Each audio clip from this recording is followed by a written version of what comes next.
Madame, Monsieur, bonjour. Bienvenue sur Dixit, l'émission qui commente les propos des dirigeants et autres personnalités.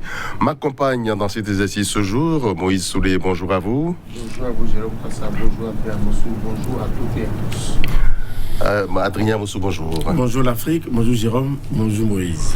Nous allons commencer par le Mali, le premier extrait. Je suis avec vous, Adrien. On commence par le Mali. Macron annule son voyage sur Gao. Avec cet extrait, nous avons la nécessité de mettre en cohérence les mesures demandées aux Français et notre agenda international. Il est difficilement concevable de déplacer une centaine de personnes et d'organiser un grand dîner de Noël avec les troupes dans le contexte actuel. Prétexte ou décision réaliste, Adrien Mossou? Prétexte. Vous êtes direct. Je persiste et je signe. Mais n'y avait-on pas pensé en amont? Non, il faut dire les choses telles qu'elles se présentent. Je me semble que c'est après un certain nombre d'exigences de l'actuel homme fort de Bamako qu'on a dû trouver cette parade pour voiler ce camouflet. Parce qu'en fait, c'est un camouflet. Ça n'est véritablement un. Donc, ça, c'est des propos lénifiants pour masquer la réalité. Il s'est fait que, à bon chat, bon rat, on a trouvé garçon du côté de Bamako qui puisse résister. Parce que on devrait se rendre à Bamako pour donner des leçons au colonel Assimi Goïta, à la limite, tenter de l'intimider, afin que les intérêts français soient préservés. En fait, l'autre bon militaire, non stratège, a su opposer un certain nombre de choses face auxquelles le président français n'avait pas le choix. Donc, on a cru qu'on devait servir ça à l'opinion nationale et internationale pour masquer les choses. C'était un camouflet. C'est votre avis, Moïse? Mais oui, c'est un discours pour arranger les apparences diplomatiques. Je vous ai dit ici que les militaires n'acceptent pas recevoir des ordres de n'importe quel civil. Non, écoutez, le président Macron savait. Vous ne pouvez pas aller à Bamako demander aux autorités de la CEDEAO qui ne reconnaissent pas Assimi Goïta comme l'homme fort du Mali et demander à ceux-là d'assister à une rencontre avec Assimi Goïta. Il m'a dit c'est impossible. Le niet du Mali a été clair. Je ne peux pas me retrouver avec cela. Et le com, c'est quoi? On dit que le président français sera reçu au salon d'honneur de l'aéroport. Donc, quelque part, les Maliens ont compris que, comment ça s'appelle? Macron n'a pas envie de s'afficher seul avec Assimi Goïta. Donc, il a demandé aux membres du G5 Sahel de s'associer à. Il a demandé aussi aux responsables de la CEDEAO, l'OTAN d'Ignet. Il n'en est pas question. Si vous voulez me recevoir, si vous voulez venir chez moi, vous venez dans notre palais.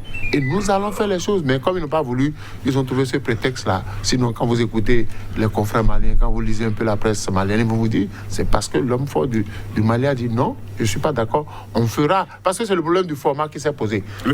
Comment vous venez chez moi, sous prétexte qu'on veut se rendre à Gao, on va être reçu au salon d'honneur de l'aéroport. L'autre a dit non, vous venez au palais, il y a un palais. Le palais, c'est le symbole du pouvoir au Mali. Et le maître est chez lui. En plus. Donc, il a dit que non seulement il ne veut pas la présence des responsables de la CEDEAO qui ne lui reconnaissent pas son autorité, qui n'ont pas voulu l'écouter quand il lui a dit que c'était impossible pour lui d'organiser les élections en février. Donc, quand le Mali a imposé ses souhaits, la France était obligée de se plier et a trouvé un prétexte à la face du monde pour cacher ce camouflet. C'est un vrai camouflet pour la France. Parce que ça a été annoncé des jours. On a fait une communication médiatique autour de ce voyage de Macron. Mais malheureusement, est-ce qu'on ne savait pas qu'il y avait des raisons de sécurité par rapport à la Covid-19? Est-ce qu'on ne savait pas tout ça là? Mais quand l'homme fort du Mali a dicté sa loi, la France s'est vue obligée de se plier. Maintenant, qu'est-ce qu'il faut dire à la communauté internationale pour cacher les choses? Mais on a dû servir ça simplement. Avec les coutumiers, Macron de se faire là. Il a fait Ibeka par le passé. Mais malheureusement pour lui que Assimi Goïta n'est pas Ibeka. Et je le disais tantôt, Ibeka n'est pas militaire. Et il n'est pas un homme de stratégie.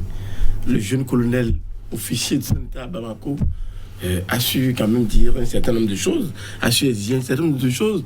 Parce qu'au fait, moi je le disais tantôt, c'est ne pas reconnaître au colonel, actuel homme fort de Bamako, les pleins pouvoirs d'un chef d'État en pleine transition. Vous aurez tout compris. Donc, nous devons discuter d'égal à égal, en fait. de partenaire à partenaire. Donc, finalement, c'est un camouflet. Et par ricochet, qui n'en est pas moins pour les dirigeants également, c'est un cacique dur de la CEDEAO. Et oui, si tel que le chef d'État français a dû les impliquer, quels sont les avis émis en amont? Quelles sont les suggestions qu'ils ont eu à faire eux autres pour soit dissuader ou convaincre le président français afin que, in fine, il y ait véritablement une réelle descente du président français à Bamako afin que les uns et les autres puissent se parler en toute franchise. Mais rien n'en a été. À décrypter, à aller un peu loin, à pousser le bouchon. C'est à croire que, Paris a passé un coup de fil au chef d'État, c'était le chef d'État de la CEDEAO qui devait l'accompagner, et puis c'est fini. Ah oui, c'est bon, très bonne initiative. Mais les implications n'ont pas été sérieusement analysées. Voilà pourquoi je disais tantôt que c'est un camouflet pour le président français, par ricochet. n'en est pas moins pour les chefs d'État. Paris-Bamako, on redoute le crépuscule. Mais oui, vous savez que les relations étaient déjà tendues entre Paris et Bamako. Et je crois qu'Assimi Goïta vient de montrer au président français que chacun doit emprunter son couloir. Monsieur le président français, voilà votre couloir. C'est vous qui verrez chez moi. C'est moi qui dicte les règles dans lesquelles je vais vous recevoir. Ce n'est pas à vous de m'imposer. Un invité ne s'impose pas à son hôte. Ce n'est pas possible. Et puis, Assimi Goïta vient de rendre la monnaie à la CEDEAO, qui a cru devoir s'imposer à lui, malgré sa correspondance du 10 décembre qui demandait aux gens qui n'étaient pas dans la capacité d'organiser les élections. On n'a pas voulu l'écouter parce qu'on a estimé qu'il n'est pas un président, qu'il n'est pas une autorité. Il vient de leur montrer que chez lui, il est maître. Parce qu'il dit, ceux-là ne viendront pas chez moi. Nous allons traiter d'égal à égal. Si vous n'avez pas envie de vous afficher avec moi à la face du monde, devant toutes les caméras du monde, basta, restez chez vous, tranquillement. Ça, c'est un militaire, ça. Un militaire qui n'a rien à perdre. Lui, il est venu nettoyer l'écurie, mais si vous ne lui donnez pas les conditions faciles pour vite nettoyer l'écurie, il va s'éterniser au pouvoir. Et je crois qu'il vient de leur montrer que, ouais, le président français qui avait déjà promis aux militaires français qu'ils allaient le réveillon, ils allaient déjeuner ensemble. Voilà un militaire qui n'est pas reconnu comme président, qui l'a obligé à modifier son calendrier. Je crois que la prochaine fois, je voudrais bien que le président africain sache diriger le pays. On n'a pas élu des sous-fifs de la France pour diriger nos États.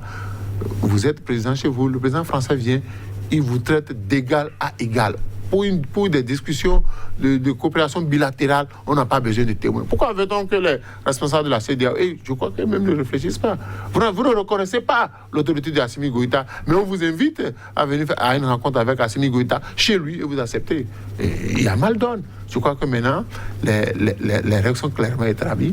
Quand Macron sera disponible et disposé à respecter la volonté de Assimi Goïta, il pourra réorganiser une autre sortie sur Bamako, parce qu'il a besoin de se donner une nouvelle virginité en Afrique, vu que chez lui en France, par rapport à la présidentielle de 2022, il n'est pas en bonne position, parce qu'on reproche au président français leur rapport avec l'Afrique, c'est-à-dire que chez vous, vous avez l'habitude de promouvoir la démocratie, mais vous n'encouragez pas les chefs d'État africains à promouvoir la démocratie. On l'a vu aux côtés de Paul Kagame, on a vu les réactions des Français. Quelqu'un qui ne respecte pas les droits de l'homme, le président français qui défend chez lui les droits de l'homme, s'affiche à la face du monde. Donc les Français ne veulent pas de ça. Il a voulu, parce qu'en s'affichant avec Assimi Goïta, il risque de fragiliser non seulement la CEDEAO, mais pour camoufler la CEDEAO, il dit, bon, venez tous.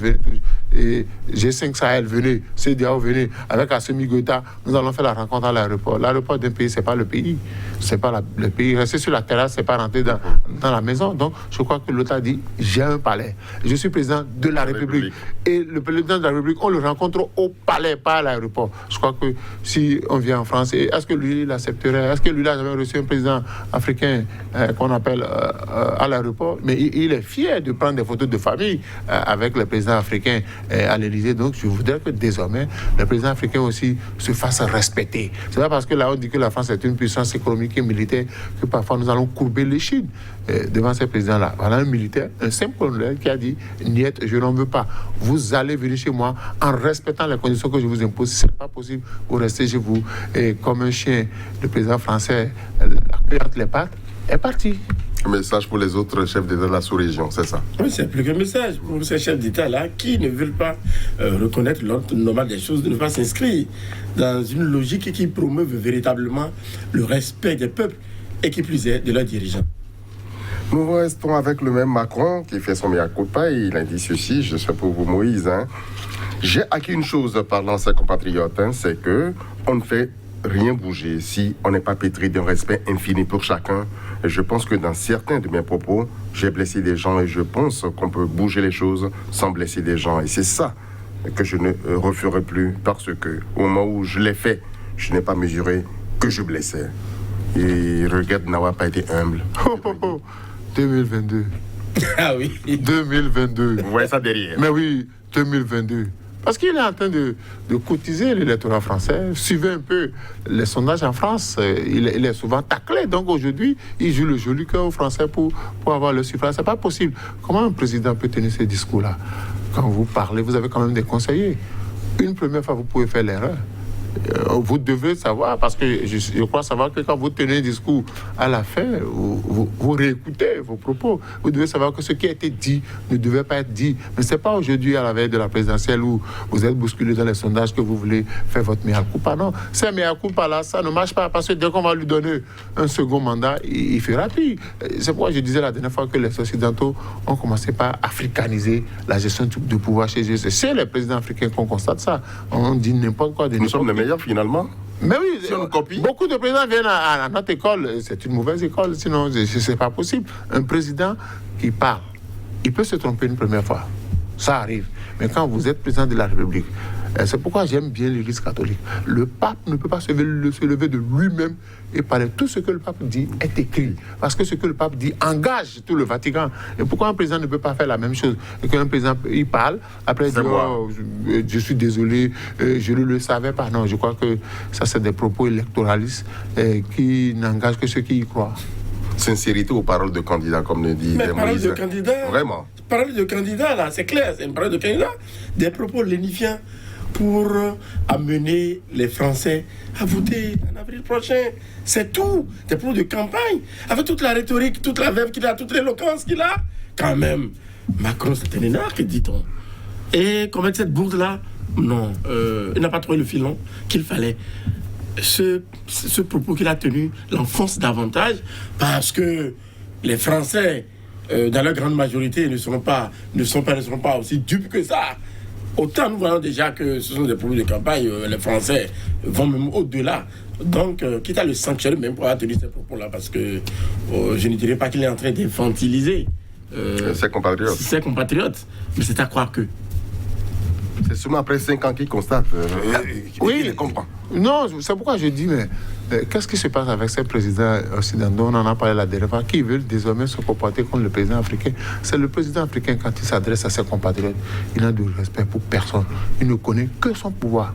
À part son pouvoir, les autres, ce sont des mouches à écraser. Sinon, comment un président français, énac, pétri d'expérience, qui ne s'est pas rendu compte de ses erreurs en 5 ans. Et c'est à la fin de son mandat, quand il s'agit d'aller vers les Français pour solliciter un second mandat, qu'il se rend compte que pendant 5 ans, il a tenu des discours blessants.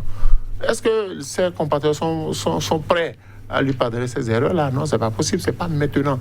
Normalement, pendant 5 ans, il aurait pu, si c'était après 2 ans, 3 ans qu'il se rendait compte qu'il a blessé ses compatriotes, il aurait arrangé beaucoup de choses. Mais c'est pas maintenant, en fin de mandat, c'est des propos électoralistes et parfois, ça met en doute la sincérité de certain nombre de présidents. Vous ne pouvez pas chicoter votre enfant pendant 5 ans. Et c'est à la fin de la 5e année, maintenant, quand vous voulez partir, que vous dites, excuse-moi de t'avoir chicoté pendant 5 ans. Pardonne-moi, je ne l'ai pas fait exprès, je ne me suis pas contrôlé, c'est pas possible. 1 fois, 2 fois, c'est bon. 3 fois, ça veut dire que vous avez choisi délibérément de vous moquer de vos compatriotes. Monsieur Macron, on attend de voir ce que vos compatriotes feront de vous. Nous, les Africains, on ne vote pas pour vous. Mais vos compatriotes se chargeront de venger ces peuples africains-là que vous brimez tout le temps. Les chefs africains peuvent toujours tirer leçon de cela pour s'adresser à leur peuple. Adrien. Bon, est-ce qu'ils tirent? Vous savez, en Afrique, la plupart des chefs d'État comptent sur, nous l'avons souvent dit, la force. Et j'entends par force les forces de défense et de sécurité. Alors, on reste sans égard. Et puis sur les lois et la justice. Parce qu'ils se disent que ils ont tous ces pouvoirs-là en poche. Parce que vous faites, vous avez beau être chef d'État, président de la République, autorité, à quelque niveau que ce soit dans le pays, et il n'y a que ces structures, ces institutions qui, à des moments donnés, vous départage. Mais il se fait que sous nos tropiques, et dans la plupart des pays, tous ces pouvoirs sont concentrés entre les mains. Alors on parle au peuple comme on veut. Oui, en Afrique, Comme à son chien. on s'en fout. Parce que ce qui fait la différence, c'est vrai que dans les pays européens, bon, ce n'est pas encore suffisamment en vogue. Mais vous savez que parfois, certains électeurs sont obligés de s'attacher à des vêtilles, à des pacotilles d'élections, de campagnes électorales. C'est-à-dire que on s'est foutu du peuple tout au long du mandat. Mais à l'occasion de la campagne électorale, quelques espèces sonnantes et trébuchantes, des gadgets, des colis fichés, quelques petits cadeaux, quelques tricots, quelques t-shirts. Et puis on oublie le dédain, le mépris dont on a été obligé en tant qu'électeur. Parce que s'entend un prochain, un second mandat, un troisième mandat, un quatrième mandat menacé, on veut bien être sympa vis-à-vis des électeurs. Il faut que certains électeurs, bon, qui visiblement n'ont pas de dignité, ravalent soit leur vomissure face aux offres alléchantes de circonstances faites par ces chefs d'État candidats à un deuxième, troisième, quatrième mandat. Ce qui fait que, bon, une fois les élections passées à morceaux avalés, point de goût, dit-on, on s'en fout comme de l'an 40 en fait. C'est ça qui tue également l'électorat en Afrique et qui ne permet pas de donner la leçon dans les urnes ou la réplique dans les urnes au niveau des pays africains à ces dirigeants-là qui se comportent mal. On sait faire ça en Afrique, hein? À la veille des élections ou des propos, Oui, en Afrique on se dit, ben, la meilleure façon de demander pardon et de l'obtenir, c'est de faire des cadeaux. Et quand en face des cadeaux, bon, on oublie toutes les humiliations subies, on oublie tous les affronts subis, on se dit, bon, c'est votre fils qui est rentré, il vous a présenté les excuses, il vous a fait des gestes, acceptez ça, il prend l'engagement de ne plus recommencer. Et en bon Africain, vous savez, on dit que quand vous allez là-bas par là, et que l'intéressé a reconnu ses fautes, et puis les sages du village sont intervenus, qu'est-ce qu'on fait? On prend l'engagement, il prend l'engagement de ne pas recommencer. Qui vous souviennent que Sarkozy aussi était comme Macron, avec sa fameuse phrase « pauvre con, casse-toi ». Bon, les Français ne lui ont pas pardonné ça. Ils ne savaient pas que les micros allaient enregistrer ça. Mais les Français ont trouvé qu'il était vulgaire et qu'il était en train de faire tomber l'autorité présidentielle. Et dans les urnes, ça n'a pas raté. Je crois que c'est ça que Macron craint. Il s'est dépêché, sinon très tard, de présenter les excuses aux Français. Mais les Français aviseront. Ils ont le pouvoir de le reconduire ou de le rejeter, c'est ça. C'est clair. Alors, nous passons au troisième extrait de cette émission. La fragilisation des institutions en Afrique. Les populations demandent plus de démocratie, mais l'offre reste très pauvre. Très peu d'offres. On a trouvé le Paul Simon, directeur du bureau Afrique de l'Est de l'Institut d'études et de sécurité Adrien. D'abord, c'est un très bon diagnostic et un constat fait par ce chercheur-là, en cela qu'il n'a fait que peindre la réalité. Vraiment. C'est ça. Pas d'offres, très peu d'offres. Très peu d'offres. Qu'est-ce qu'on entend ici par offre? C'est-à-dire que on n'écrit pas les conditions d'occurrence de la promotion de cette démocratie-là. Au début des années 90, vous avez vu, c'était avec ferveur que les peuples africains ont accueilli les processus démocratiques enclenchés tant bien que mal dans leur pays. Mais avec le temps, il aura suffi seulement quelques années et les dirigeants venus aux affaires, ceux-là, qui n'ont pas été gênés aux entournures, à constater que les institutions contre pouvoir, on ne commence pas à les gêner dans leur élan. C'est fini. Qu'est-ce qu'on a commencé à faire? C'est-à-dire, on a commencé par coopter des proches dans ces institutions-là, de les imposer ou carrément de modifier des textes de loi ou des lois pour avoir la facilité de faire admettre, de faire nommer ou de faire élire même ses proches dans ces institutions. Vous comprenez qu'une fois que ceux-là sont dans ces institutions-là, mais ils représentent carrément les autorités qui les y ont envoyés. Ils sont sans personnalité? Ah, justement, oui, la plupart du temps. Ils manquent même de dignité. Et vous posez des questions de savoir si ceux-là pourraient encore retourner, voir, soit s'ils étaient, quelles que soient les corporations auxquelles ils appartiennent, s'ils pourront. Parce que pour la plupart, la retraite n'étant pas proche, ils sont obligés, après avoir quitté ces postes-là, de retourner dans les universités, dans les facs, dans les lieux de service, dans les institutions dans lesquelles ils exerçaient. C'est dire que, carrément, bon, on tient à faire la volonté de ceux qui les a placés dans ces institutions-là. Et si c'est cela, vous comprenez bien que la machine soit grippée. Cela n'arrive plus véritablement à dire le droit. Lorsqu'il y a injustice, incohérence par rapport à des résultats sortis des urnes, mais on contrebalance les choses ou on fait tout pour favoriser ceux-là qui ont positionné. Maintenant que vous m'avez élu, je vous reconnais, alors que ce ne devrait pas être cela. Maintenant que vous m'avez élu, je ne vous connais plus. Mais on a trop fait, à l'occasion des prestations de serment, de répéter à satiété cet axiome-là. Mais dans la pratique, c'est le contraire qu'ils font. Ils tiennent à préserver les intérêts et les acquis de celui-là qui les a envoyés là-bas. Peut-on dire que la démocratie a échoué en Afrique?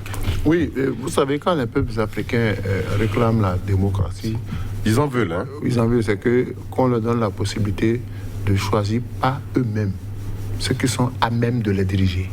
C'est-à-dire qu'on ne leur vole plus leur vote.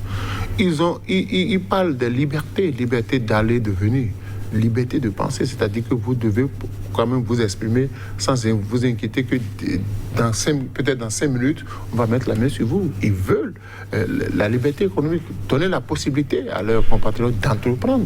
Donc tout ça, là, ça fait partie des libertés que les peuples africains réclament. Les peuples africains ne réclament pas des villas, ils ne réclament pas des caisses. Ils veulent organiser même leurs activités pour vivre. Parce que si vous n'avez pas la sécurité économique chez vous, vous n'êtes pas une famille. Un père de famille a besoin de travailler.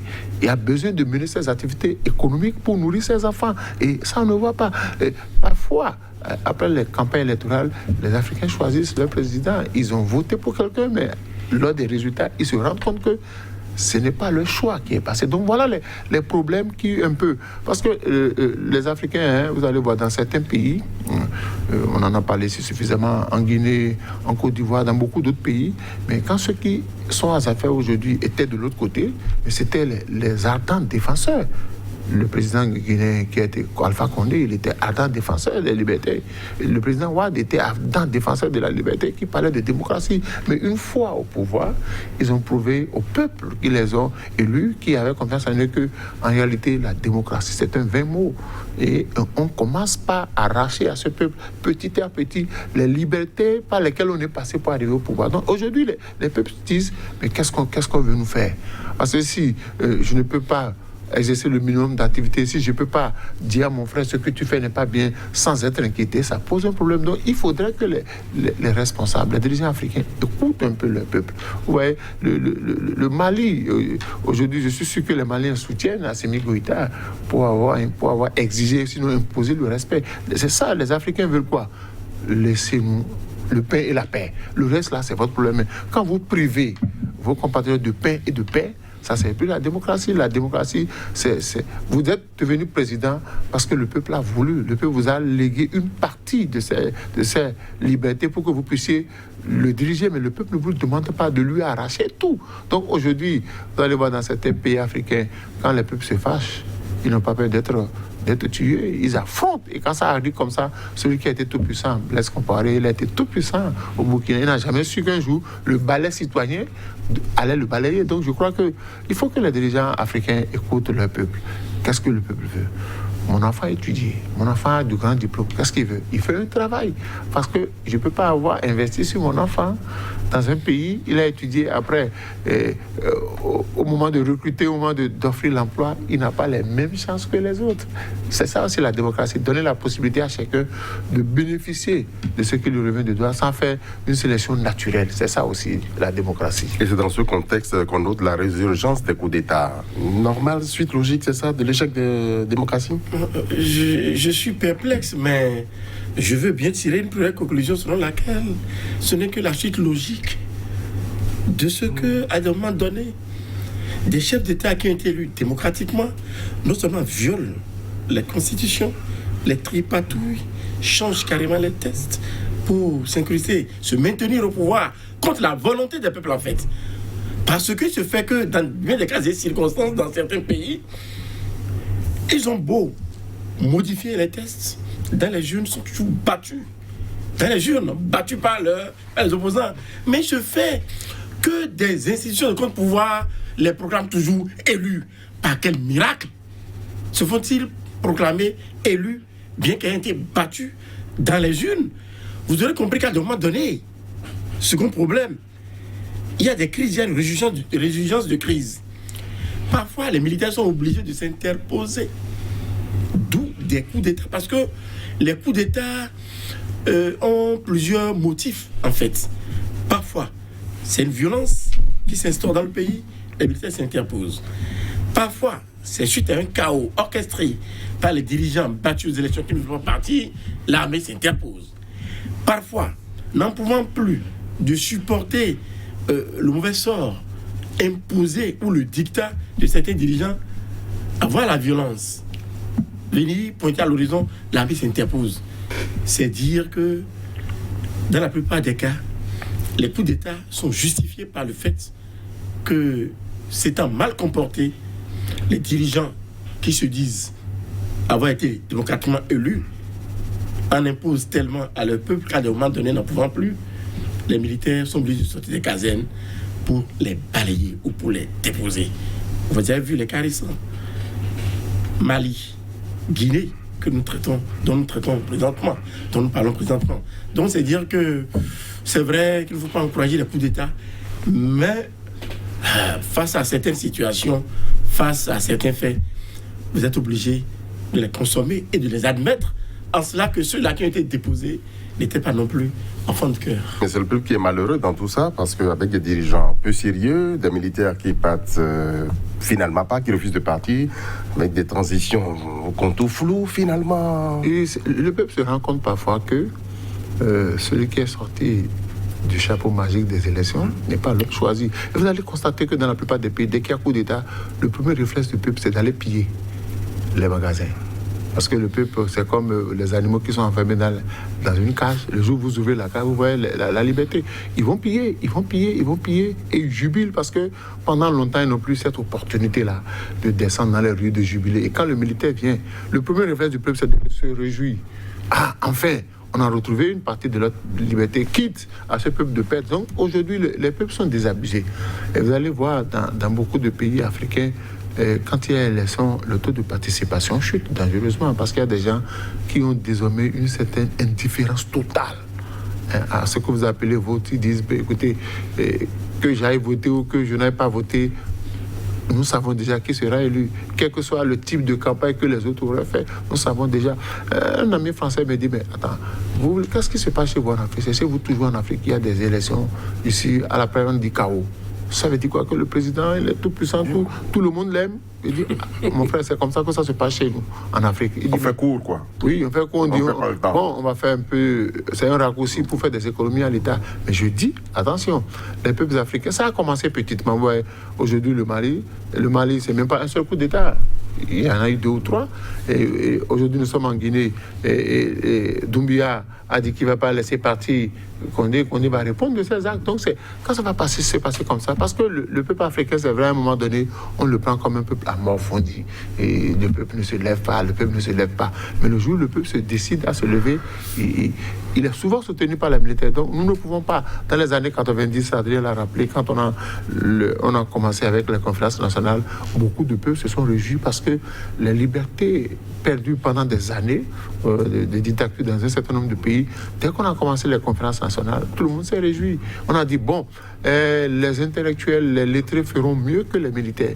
Mais on s'est rendu compte, 30 ans après le début de ces conférences nationales, que la plupart des pays sont revenus au point de départ. Donc je dis, ce n'est pas sans l'accord, sans la participation tacite des intellectuels.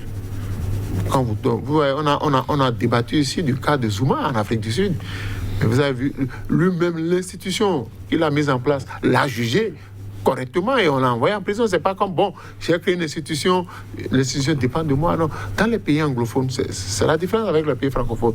Vous avez vu aux États-Unis un juge qui parle ici, qui vous dit, ici c'est mon tribunal. Vous ferez les choses selon ce que je décide. Mais dans les pays francophones, je ne crois pas que ça se passe comme ça. Les gens font allégeance à celui qui les a nommés, quitte à sacrifier leur niveau intellectuel, quitte à sacrifier leur honorabilité, mais ils disent j'ai été nommé par lui et je dépends de lui. Ça ne se passe pas comme ça.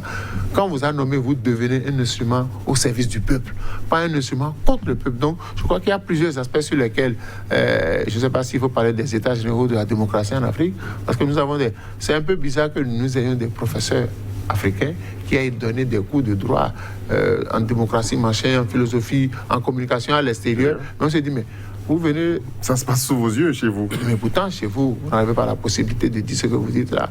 Mais le professeur ne peut pas vous répondre parce qu'il n'est pas aux affaires. Donc je crois qu'il faut que le peuple africain... C'est ça, mais c'est le taux d'analphabétisme qui fait que nous avons cette situation-là. Parce que l'élite va manipuler le peuple, va forger le peuple. Et le peuple suit, entre guillemets, bêtement, ce que l'intellectuel dit. On dira, c'est notre frère, lui, il est en ville.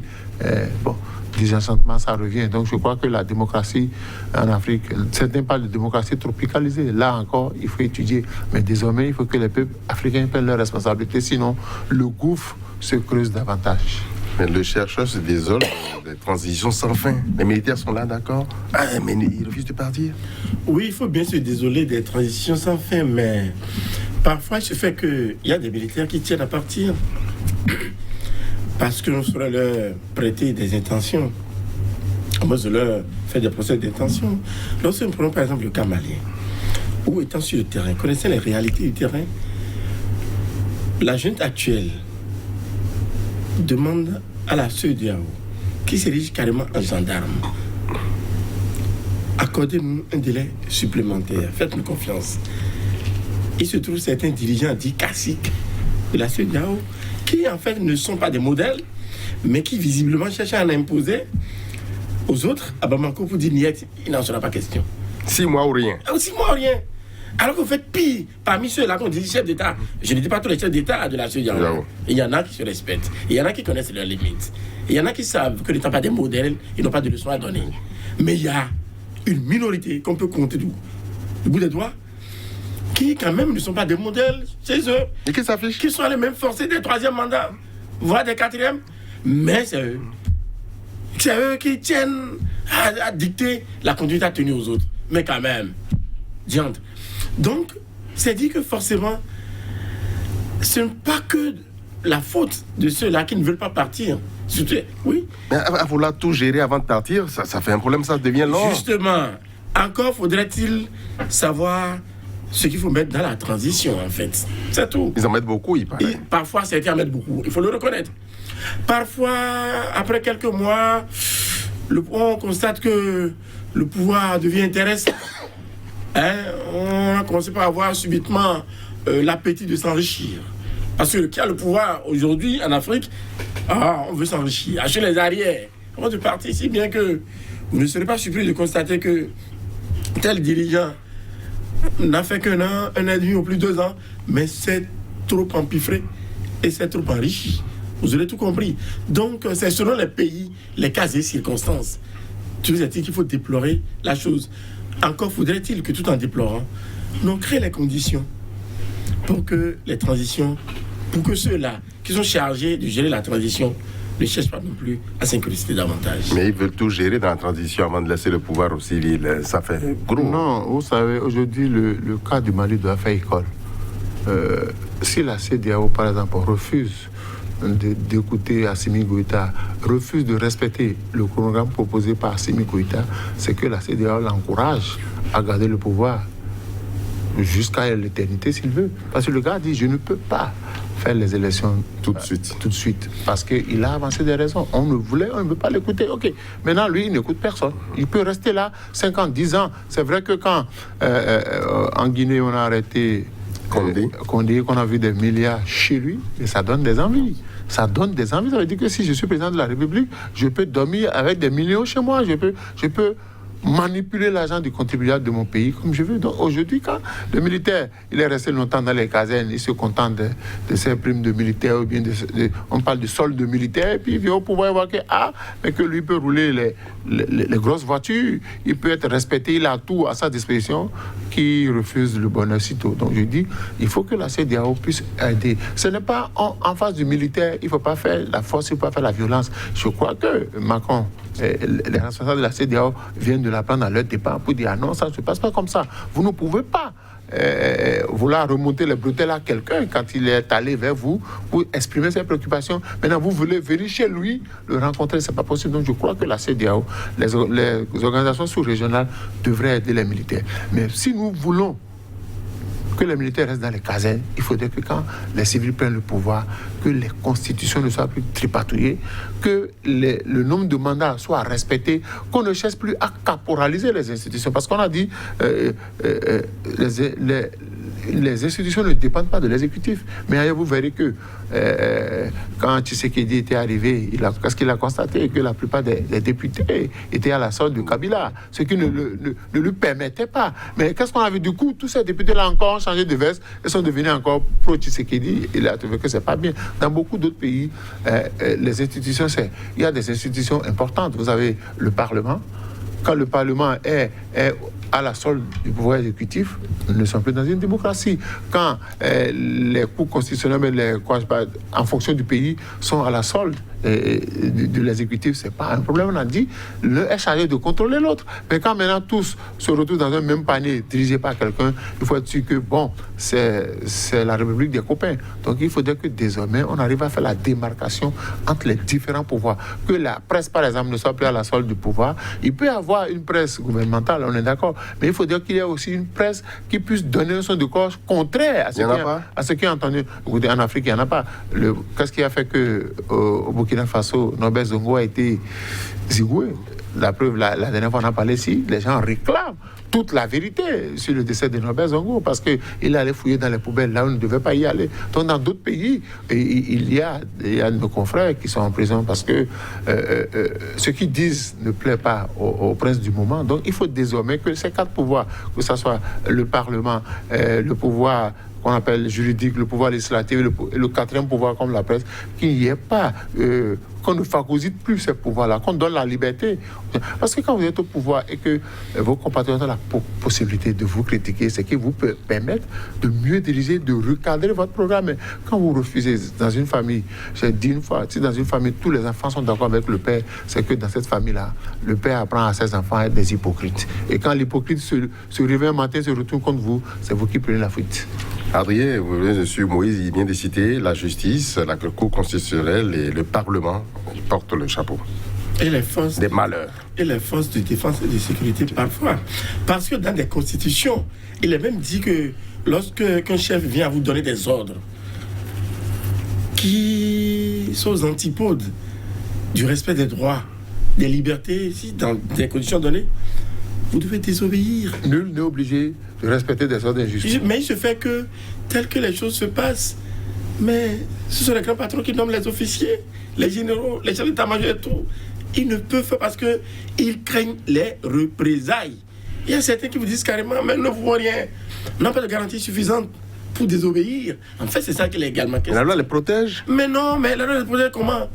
Le chef aura signé un décret qui les met de côté ou qui leur crée des situations difficiles. Quelle loi?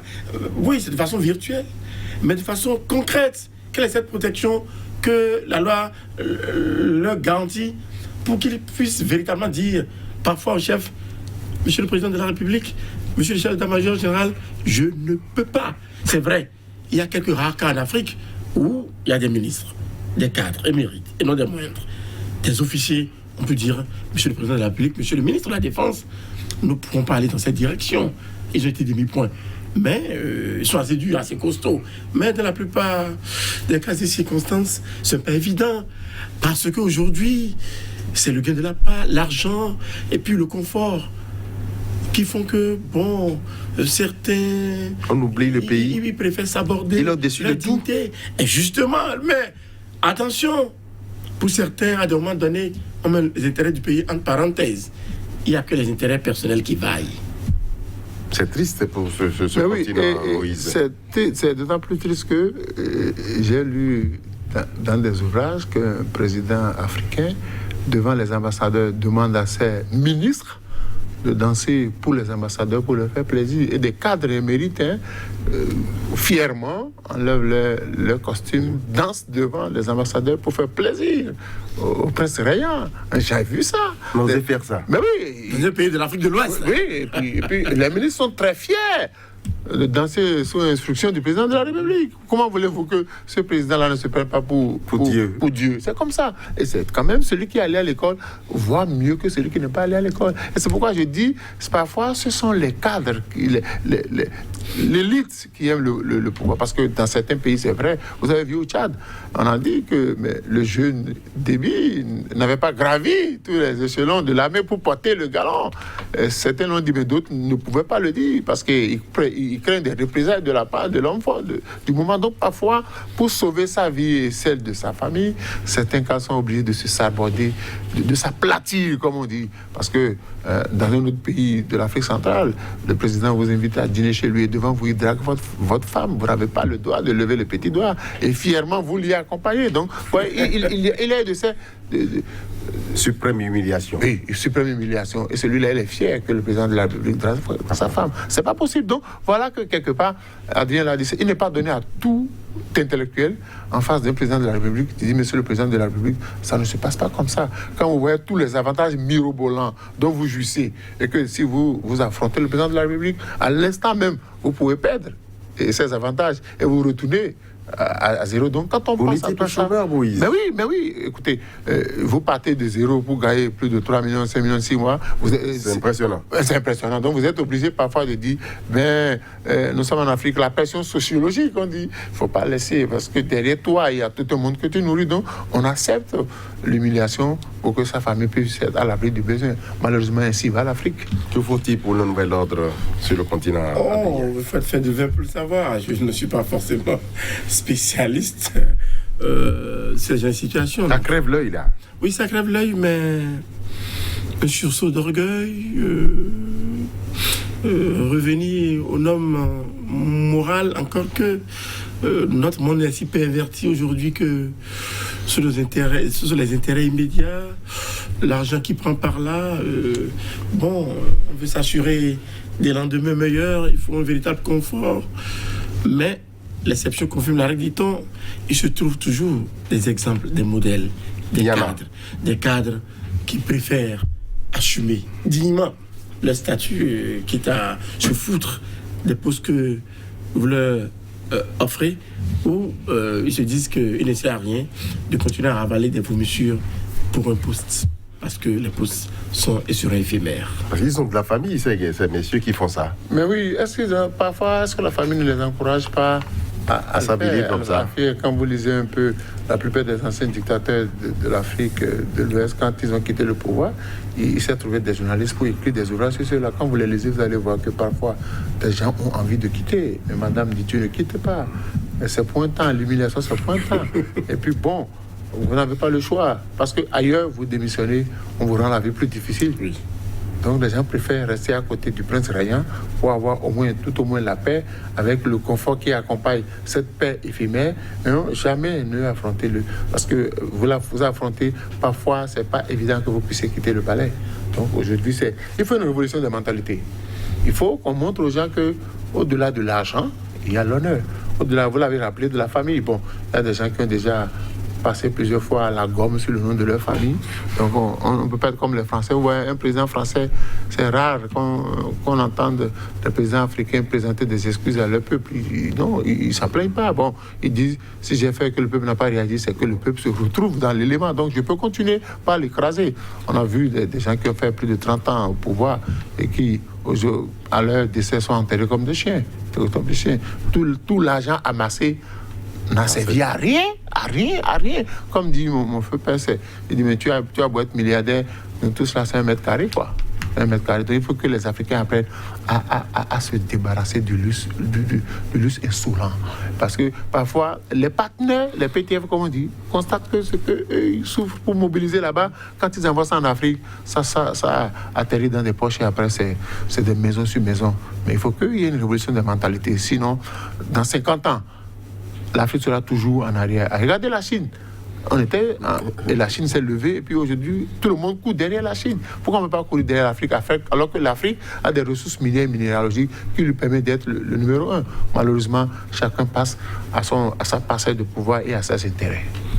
Adrien, nous passons en Côte d'Ivoire avec la reprise du dialogue politique et Georges Amawenien, représentant du nouveau parti de Gbagbo, dit exactement ceci.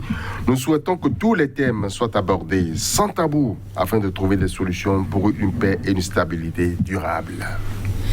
Oui, pourvu que les actuels hommes forts d'Abidjan l'entendent, dans cela que, c'est un dialogue instauré pour se donner peut-être bonne conscience. Ce n'est pas évident non plus que tous les sujets soient abordés parce que je crains qu'en abordant tous les sujets... On parle de réconciliation? Oui, mais attention également, en Afrique, il faut faire attention au concept réconciliation. Il y a des réconciliations cadrées. Il y a des réconciliations dont les chances sont limitées. Ah oui, parce que n'est-ce pas quelqu'un qui a pris l'initiative de réconciliation? En prenant l'initiative de réconciliation, il a dû faire mettre en place une équipe. Et forcément, l'équipe est composée de certaines personnes qui ont été instruites par ses soins pour aller dans tel sens, pour ne pas aller dans tel autre. Et faites des propositions. Ah, mais des propositions. Et il se fait qu'il y a... Vous qui êtes appelé à la table, faites des propositions. Je suis ouvert à cela. Mais il se fait qu'avant même qu'on ne connaisse les conclusions du processus de réconciliation, avant même qu'on ne connaisse ces conclusions-là, mais il y a déjà des solutions toutes faites, détenues par certains ou par quelqu'un. En cela qu'on oriente même des processus de réconciliation. Il faut faire attention. Je ne veux pas croire que c'est de ce genre de processus de réconciliation qu'il s'agisse en Côte d'Ivoire. Nous sommes en Afrique. Il faut être prudent. Il faut être prudent. Parce que, oui, ce n'est pas un fourre-tout non plus. Seulement que ce n'est pas sûr certain que Georges Amawenien, proche de Laurent Gbagbo, soit écouté. C'est vrai, on tient compte de certaines remarques, de certaines suggestions. Encore que, est-ce qu'on n'a pas invité tout le monde à la table? Et l'autre jeune, Charles Blé Goudé, s'en est plein, justement. Alors, il a créé également un parti. C'est-à-dire que son parti ne vaut rien. Et c'est-à-dire que, on n'a pas écouté ceux qui sont de son bord. Il y a d'autres cas. On n'a pas dit tantôt qu'il y a des processus encadrés, dont les champs sont même limités. Et donc, on a même les résultats ou les conclusions avant que ces processus ne soient achevés. Pas de boycott, c'est ce qu'on a remarqué en Côte d'Ivoire. Non, vous savez, 95% des résolutions de ce dialogue politique-là est déjà rédigé par l'initiateur. Ils sont des adultes, ceux-là, qui sont invités à la table. Les 5% qui restent là, on va écouter, on va vous prendre quelques 2 ou 3 propositions pour étoffer les conclusions. C'est ce qui va se passer. Oui, on a déjà les conclusions. Parce que le parti de Laurent Gbagbo est en train de commettre une erreur en disant qu'il faut aborder tous les sujets. Non, on ne va pas à un dialogue politique pour aborder tous les sujets. Il y a des priorités, il y a des sujets prioritaires. On devait s'entendre sur les sujets prioritaires parce qu'en disant on va aborder tous les sujets, ok, c'est bon. Le gouvernement dit nous sommes d'accord, mais on va galvauder ces sujets-là. On ne va pas aller dans le fond, on va rester de façon superficielle. Je dis non, les conclusions, celui qui a initié le dialogue, c'est lui qui a déterminé les thèmes. Les thèmes de participation, c'est lui qui a choisi les différents participants. Et il sait déjà, on m'a dit, à la fin du dialogue politique, on a déjà rédigé une partie des conclusions. C'est peut-être 2 ou 3 idées nouvelles venant du camp opposé qu'on va, pour leur montrer pour montrer à la communauté internationale qu'on a fait œuvre utile. Bon, on vient arranger un peu les conclusions en y ajoutant 2 ou 3 propositions des autres qui n'étaient pas à la table. Donc voilà, c'est un peu compliqué parce que quand on va à une réconciliation, c'est dans quel but? C'est pour pacifier le pays. Vous n'y croyez pas? C'est ça? Non, je ne crois pas. On a déjà vu ce dialogue politique ailleurs où on choisit On choisit, tout le monde n'a pas été invité. On a choisi les maillons peut-être on n'a pas choisi les maillons durs, ceux qui peuvent venir pour dire, c'est en fait, on est à la recherche d'une caution morale vis-à-vis de la communauté internationale pour dire, moi chez moi en Côte d'Ivoire, j'ai organisé le dialogue politique, j'ai invité tous les Ivoiriens à la table de négociation, nous nous sommes entendus et on va déposer ce rapport-là sur la table des PTF pour pouvoir avoir des subventions parce que les PTF pourraient vous dire, mais si vous n'arrivez pas à vous réconcilier avec vos frères, nous ne pouvons pas mettre à la disposition de votre pays les moyens. Donc aujourd'hui, c'est une caution morale que le président Ouattara cherche. Vous êtes depuis que ça dure, non? Et puis un premier ministre est décédé, un deuxième premier ministre est décédé, c'est un troisième qui continue, que Dieu lui donne la vie pour qu'il puisse terminer. Mais l'opposition n'a pas raison de dire il faut aborder tous les sujets. Ça, c'est ne pas vraiment, c'est ne pas être sincère. On ne peut pas, lors d'un dialogue politique, aborder tous les sujets. Mais il y a des sujets essentiels. Réconciliation, d'accord. Sur quel levier devons-nous nous appuyer? Par exemple, la libération des détenus, je suis d'accord. ou des exilés. Voilà des éléments essentiels, mais pas dire tous les sujets. Il y a des sujets très importants.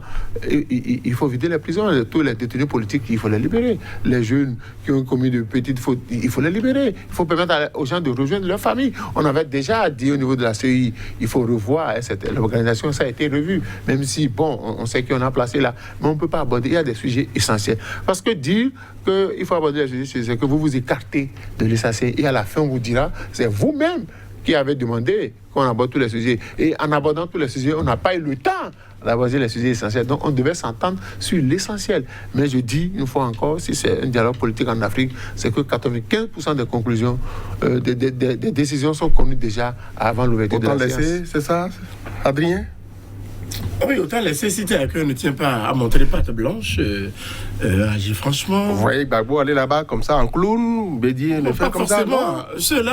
Ceux qui sont invités, peut-être font preuve de bonne foi, mais il se fait que c'est l'initiateur qui a ses objectifs. Et Moïse a rappelé quelques-uns. Les autres ne dorment pas. Il faut se donner bonne conscience. Il faut montrer aux partenaires techniques et financiers que oui, nous avons écouté vos conseils. Ils ne dorment pas eux non plus. Ils ne sont pas dupes. Mais ce n'est pas, il faut aller au-delà.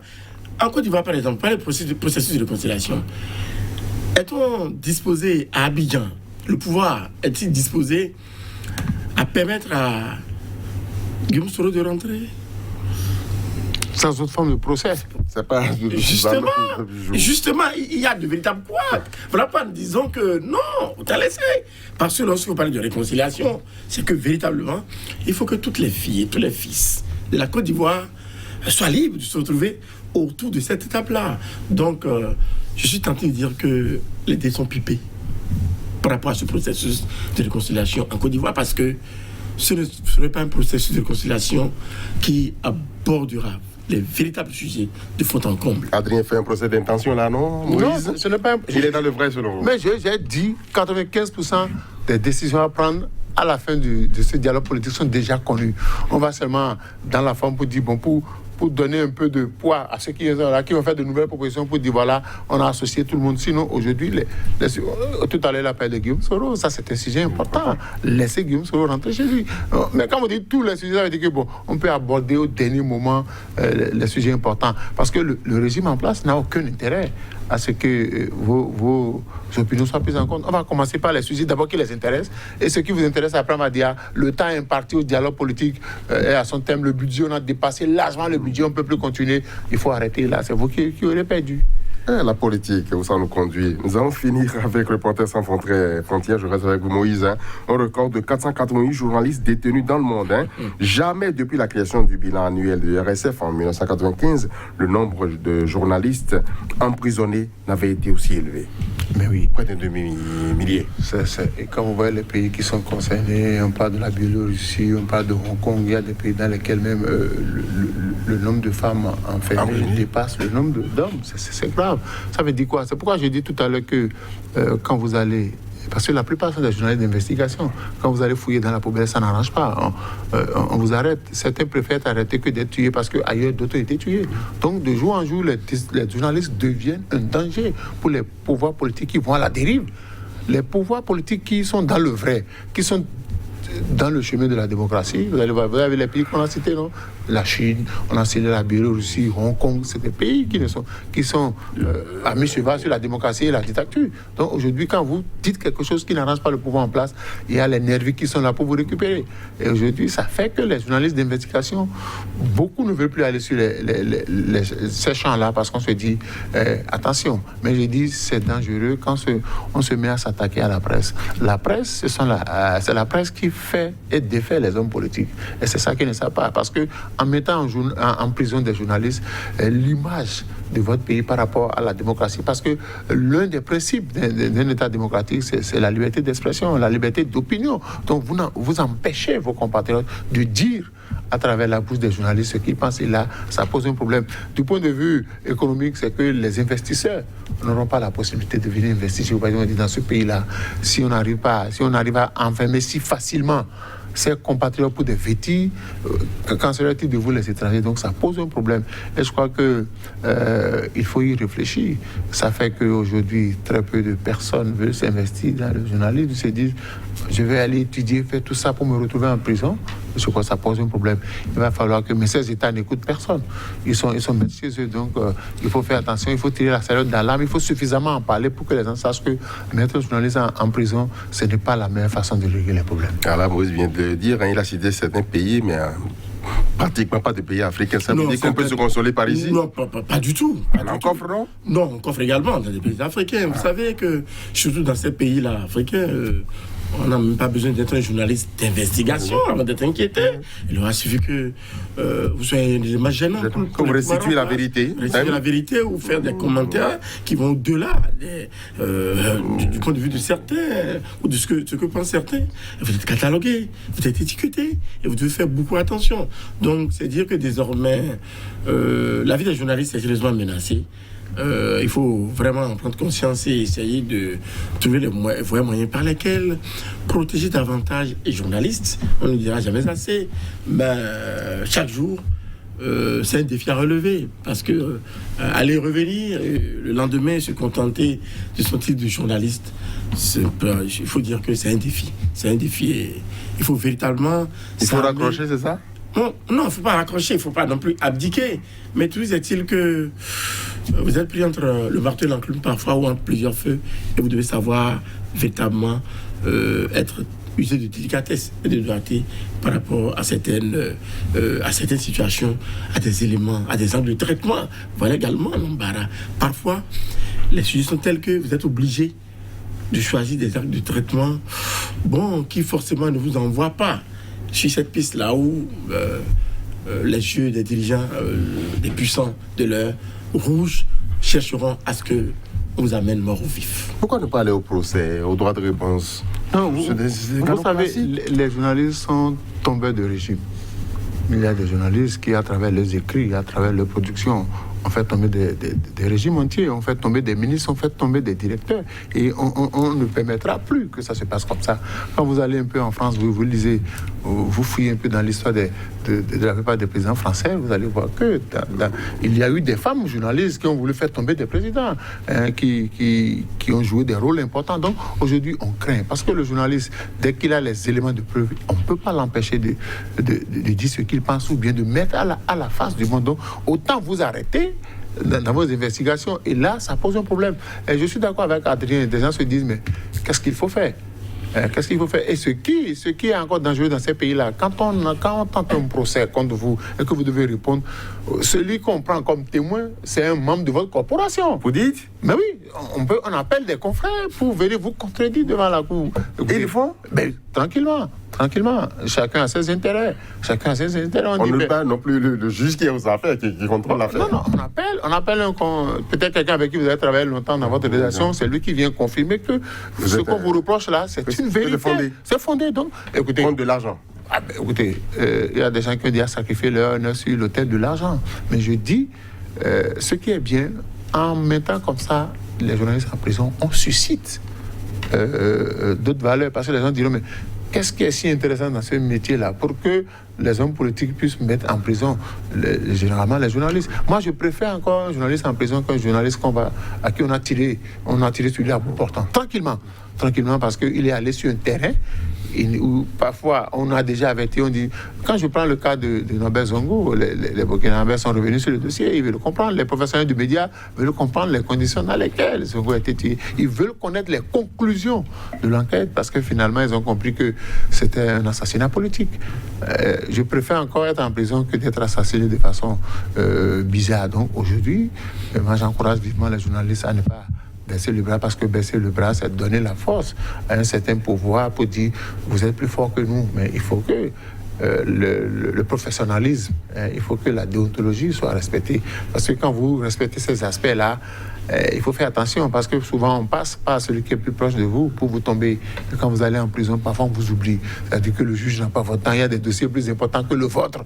Vous, c'est, il est là pour le peuple, le juge. Non, écoutez, non, il y a dans tous les tribunaux au monde, c'est qu'il y a des priorités dans les dossiers. On préfère juger vite les hommes politiques, laisser les journalistes là. Parce que lui, il ne sert à rien dans la société. On le préfère en prison que de le voir dans la société en train d'écrire, de parler un peu partout.